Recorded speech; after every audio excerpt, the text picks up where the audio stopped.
Saya sering mengamati fakta-fakta di lapangan, 90% omset itu sekarang berasal dari yang online, bukan lagi yang offline.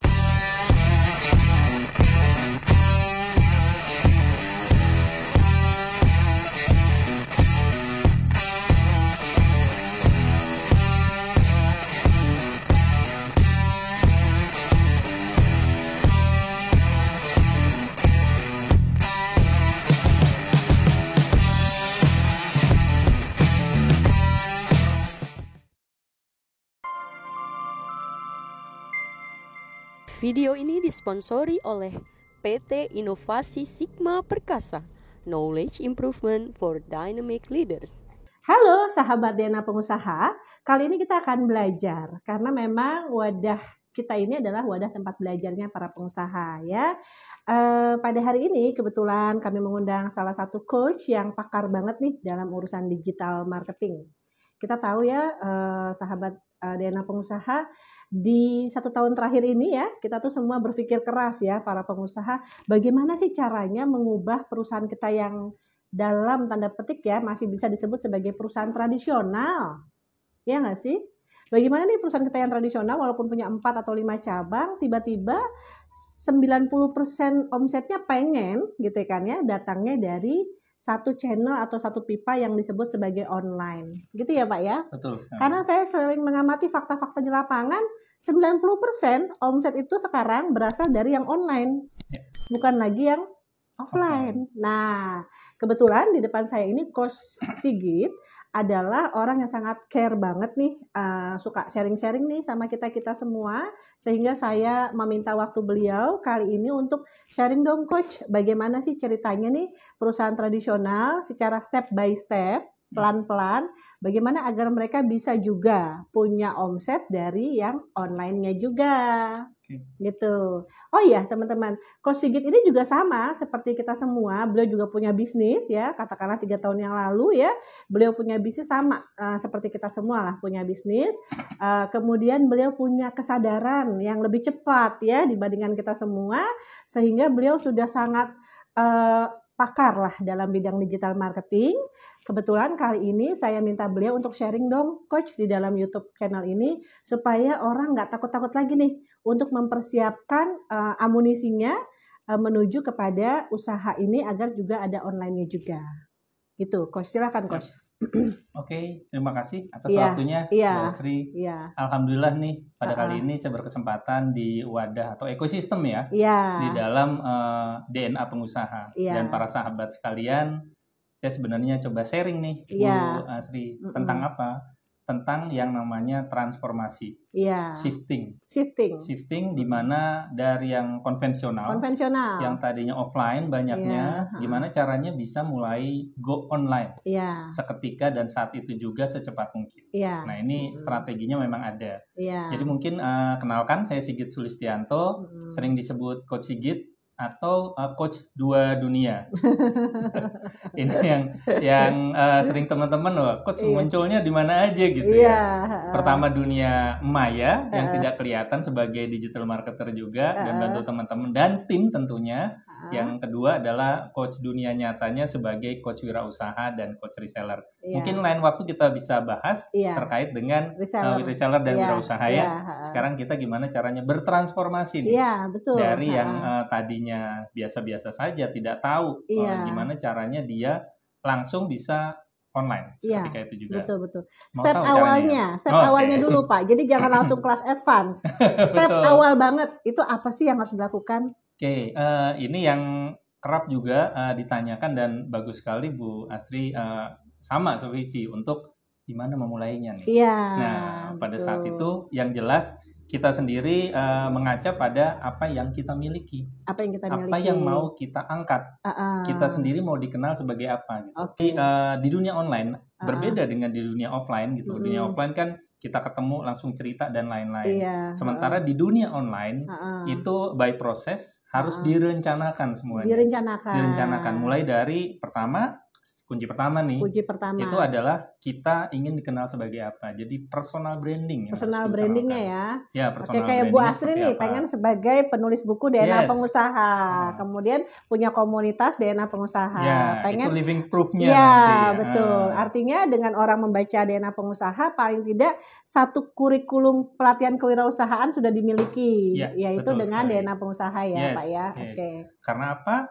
Kita tahu ada berapa banyak pengusaha di dunia ini, di Indonesia. Kita mau cetak 1 juta aja, Pak. Nah, 1 juta aja. Dari 65 lebih tadinya. Dengan adanya pandemi ketambahan mungkin 7 sampai 10 juta lagi. Oh gitu. Berarti kan 70 jutaan lebih. Tapi jangan sampai kita jadi pengusaha karena terpaksa, Pak. Iya. Ya kan? Dipaksa sekalipun, terpaksa sekalipun gimana bisa outstanding nih. Nah, muncul dan kelihatan di antara jutaan orang itu personal branding harus ada. Oke. Berarti harus belajar dulu gitu. Personal branding dong, Pak. Betul, harus belajar personal branding. Nah, setelah ini personal branding, otomatis kita harus memilih nih. Kita mau menguatkan di channel-channel apa saja yang cocok dengan personal branding tadi gitu.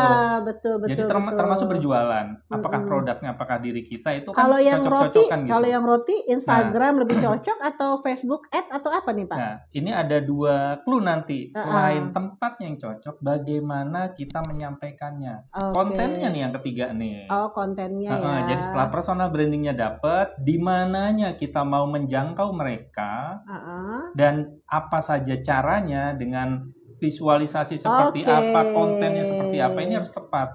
Jangan sampai kita menyasar misalnya dewasa, tetapi kontennya lu gue nggak masuk. Segmen formal gitu misalnya para employee gitu. Masa hai guys gitu ya, nggak cocok. Oke. Jadi cara berkomunikasi di dalam konten kita itu juga disesuaikan ya. Harus disesuaikan. Tergantung dari segmentasinya ya. Kalau misalnya kita jualan roti, tapi untuk orang yang mau meeting di kantor-kantor, ya kan? Betul. Berarti segmentasinya sebenarnya corporate. Ya kan? Betul. Bagaimana agar orderan corporate masuk semua tuh, gitu kan? Betul. Jadi bukan beli roti yang satuan, yang orang cuma bisa beli, mohon maaf ya, di Indomaret, ya kan? Kalau udah bisa beli di Indomaret, ngapain beli di tempat Anda? Betul. Iya kan? Segmentasinya kan udah beda ya. Itu masuk yang porsi yang keempat ini. Di mana kita mau menonjolkan apa nih? Produk kita apa? Jasa kita apa? Ya kita tahu kalau di value proposition ada yang namanya needs. Berarti kita juga harus belajar BMC. Harus. Business model canvas. Paling tidak tahu business plan juga. Business plan.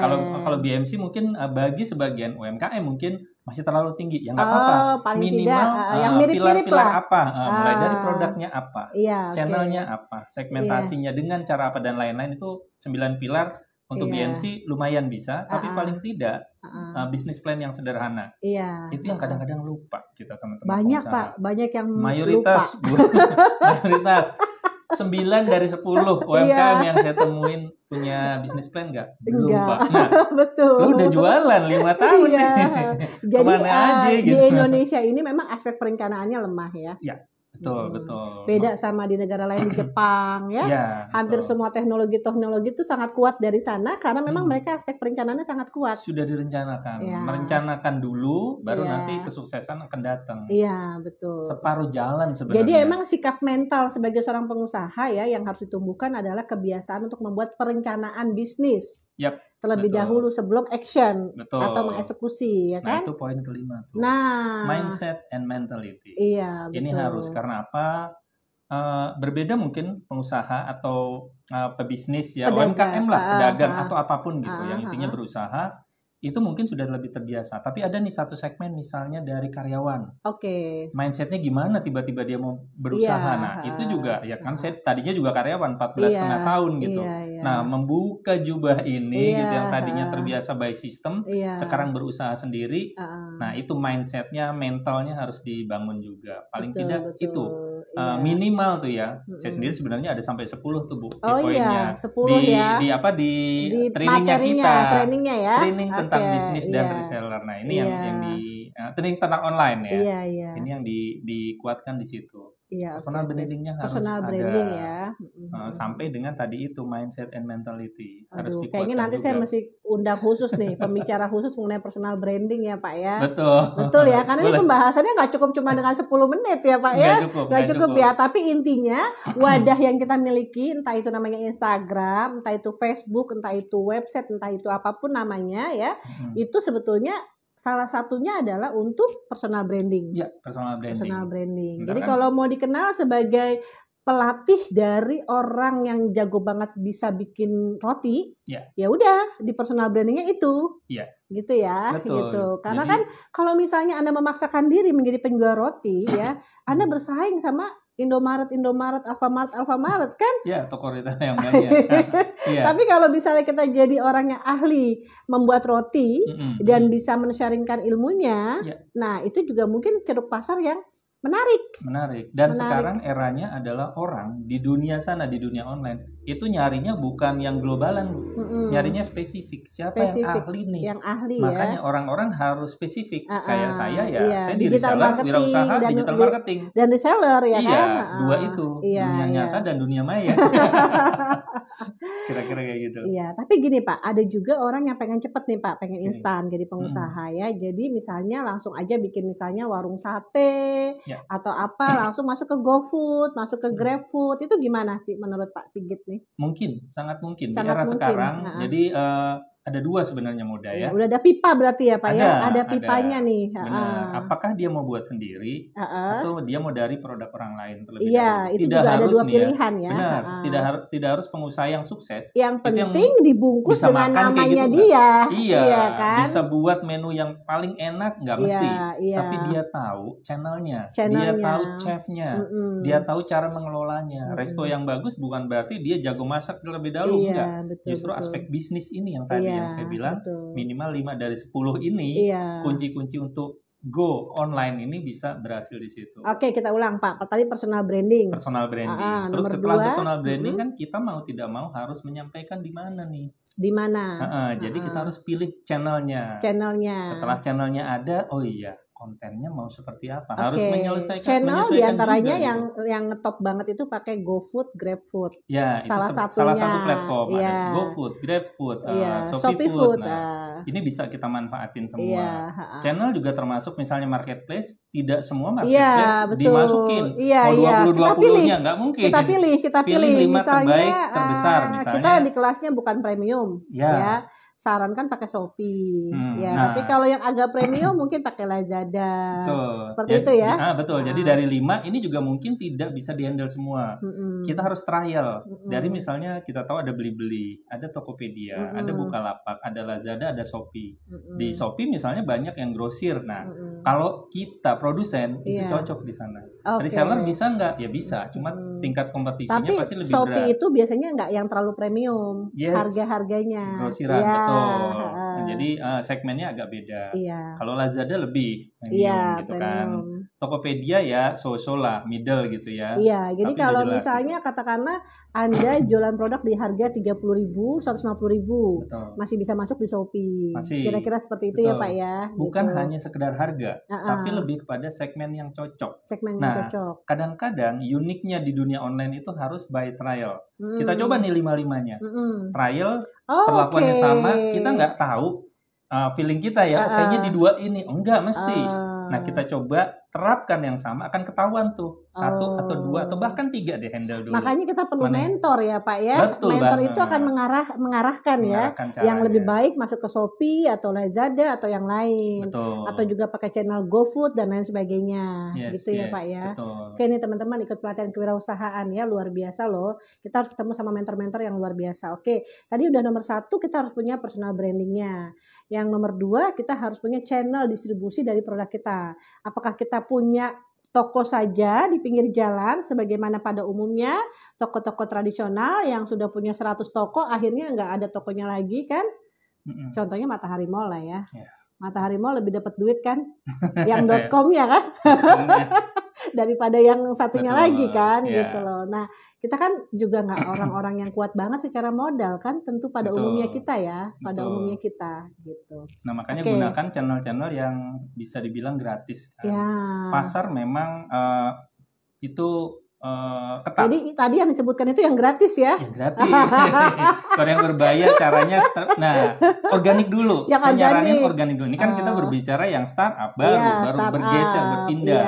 Nah, gunakan manfaat-manfaat yang gratisan itu dengan penguatan kontennya Lazada, gitu. Tokopedia dan lain-lain, GoFood, GrabFood dan lain-lain itu semuanya gratis ya. Semuanya gratis. Termasuk juga misalnya teman-teman mau di bisnis yang punya web gitu, ada Google My Business yang lebih murah juga. Google My Business. Itu udah tetangganya Google banget gitu, udah deket banget. Dan sekarang juga ada WhatsApp Business ya? Ada WhatsApp Business juga manfaatkan. Itu nomor 2 nih Pak ya. Yang nomor 3 apa Pak? Kan kontennya harus disesuaikan. Nah ini kayaknya pelajarannya panjang ini.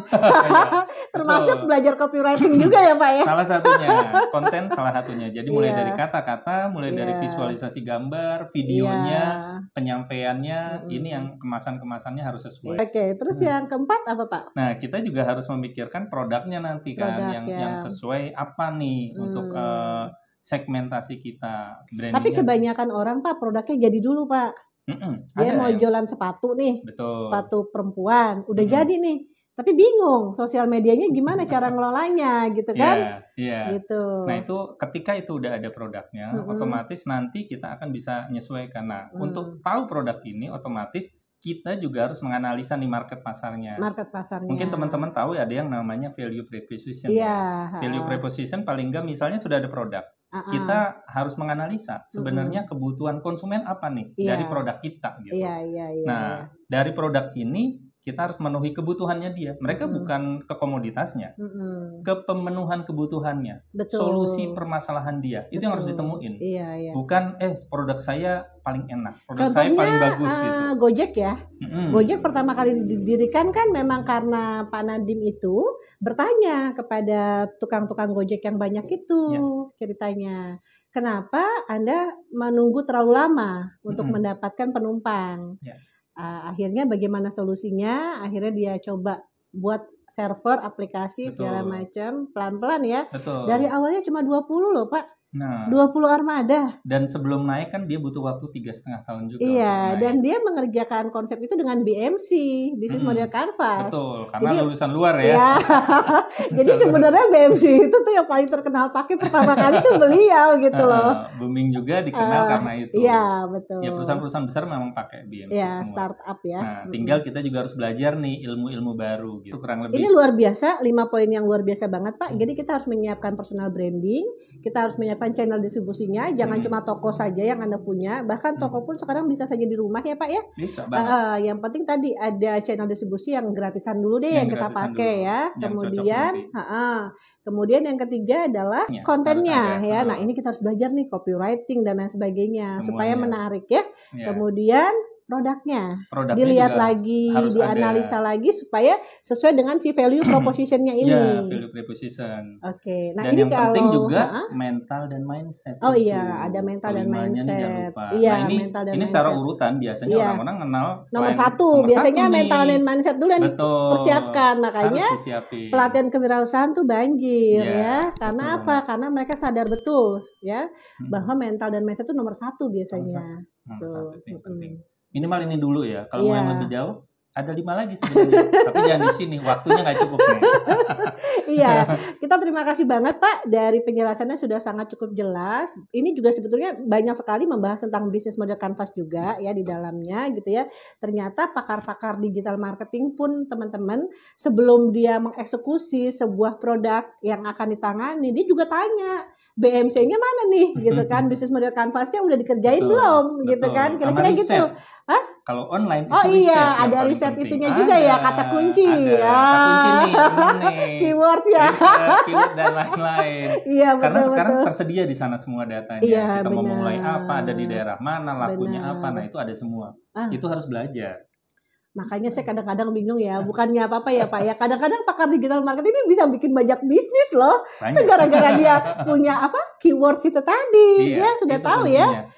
Gap ada di mana masalahnya, permintaannya akan banyak di kata kunci apa. Gitu ya. Cuma memang kan tidak semua orang bisa eksekusinya, menjalankan bisnisnya. Mencarinya gimana, tahapannya gimana, mengkolaborasikan kata-kata itu. Makanya Pak Sigit lebih suka pengusaha yang memang membutuhkan digital marketing marketing minta bantuan ke Coach Sigit.